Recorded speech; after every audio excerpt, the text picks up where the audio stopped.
as we look at what is happening over the last decade, the word woke, you've heard it a lot in the last couple of years. It's gone from what was a battle cry, a prominent hashtag used by Black Lives Matter protesters, to a political buzzword. It's a catch-all umbrella term that seemingly is used to describe people and ideas that conservatives just don't like. The thing is, even former President Trump is acknowledging that the word has really lost its meaning as he continues to use it. And I don't like the term woke because I hear woke. You know, it's like just a term that used half the people can't even define it. They don't know what it is. A lot of things going on with our military, with the woke and all this nonsense. They're not learning to fight and protect us from some very bad people. They want to go woke. They want to go woke. Okay. Certain irony there, but yes. Yeah. Let's bring in CNN political commentator and New York Magazine columnist Errol Louis. Errol, good morning. Do you think it is ironic that now we have Republicans arguing amongst themselves about what woke is and what woke isn't? Because I'm old enough to remember just a few years ago when woke was something very different. Yes, those are 36 months ago, an entirely new, different universe. Well, yeah, look, it's typical of Trump to sort of change the terms of the debate as it suits him in the moment. He can do that. He can execute those kind of flip-flops within one speech, actually. And his followers are not that interested in the niceties or the particulars of being consistent about this or that term. And so, look, what he has done, and I can't believe that the Republican challengers don't quite get this yet, but what he has done since 2015, since 2016, all throughout his political career, what he has done is just redefined and scrambled what politics is.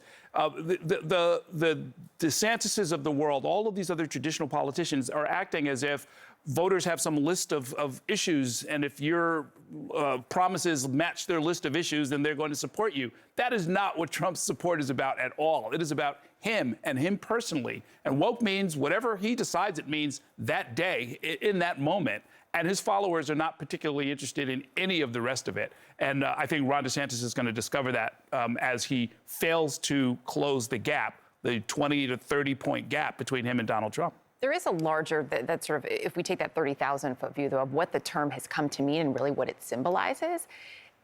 And it's also, it feels like it has become this license, right? Or maybe it's that it's underscoring the shift in this country to grievance politics, real or imagined, and mostly imagined in many cases, that all of a sudden there is this comfort level and almost an encouragement to attack anyone and anything that is different from you and somehow blame whatever ails you or bothers you on whatever is different, either how someone feels or looks, whatever it may be. So it's become also, when I see it, it's become this effort to run on exclusion as opposed to inclusion. And it seems sadly effective. Oh, yeah, it was very effective. Listen, the election of Donald Trump was the primal scream of the white working class that thinks that Washington is lying to them, Wall Street is exploiting them, and Hollywood is laughing at them. And that hasn't gone away. And really, it just all now consolidates into this idea that we've got these enemies out there, and we're going to support the person who helps us fight against them. And that's what January 6th was about, and that's what the Trump phenomenon is about, and that's what the presidential election is going to be about, at least the Republican primary is going to be about. And so woke is just like sort of a nice little buzzword. It kind of consolidates the whole thing, and it's them who are causing the problem. That might be immigrants. That might be people of color. That might be the education from K through 12 all the way through the academy about ideas and books that you're not comfortable with, the transgender movement, LGBTQ rights. All of it gets dumped together into one sack, and people say, like, there's this woke stuff, diversity. No, we don't want diversity. We don't want equity. We don't want inclusion. It's like, okay, you don't want any of those things. That's fine. But, it's a good way to lose a general election, by the way. But it is a very real movement. There are people who feel very put upon.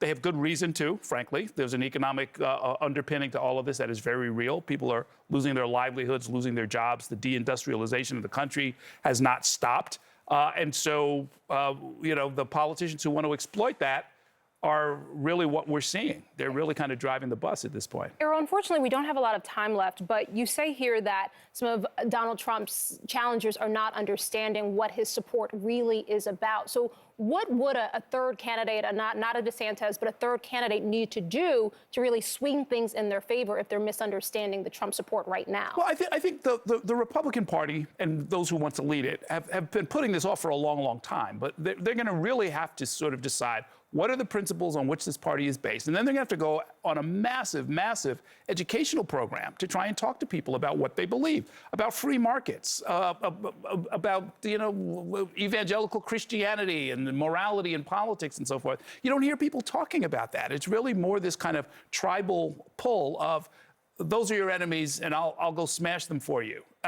That's not how you do it. Versus them. Yeah, I mean, and they've now gravitated to somebody who's a master of that kind of politics, and his name happens to be Donald Trump. Oh, it's going to be a lot to watch. And it's only June. It's only As June. Justin Dean reminds us. It's only June. The good news is we'll get to see a lot of you, Errol. So that's a win. Thanks. There we go.